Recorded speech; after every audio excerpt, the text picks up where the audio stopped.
বন্ধুরা, আপনারা দেখতে পাচ্ছেন লক্ষ্মী শিল্পালয়ে গণেশ পুজোর একটি ছোট্ট কাজ আপনাদের সামনে তুলে ধরা হয়েছে।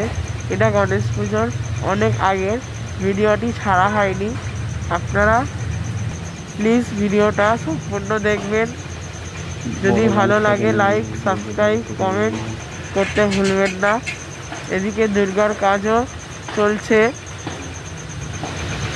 আপনাদের যদি ভালো লাগে প্লিজ সাবস্ক্রাইব করে দেবেন।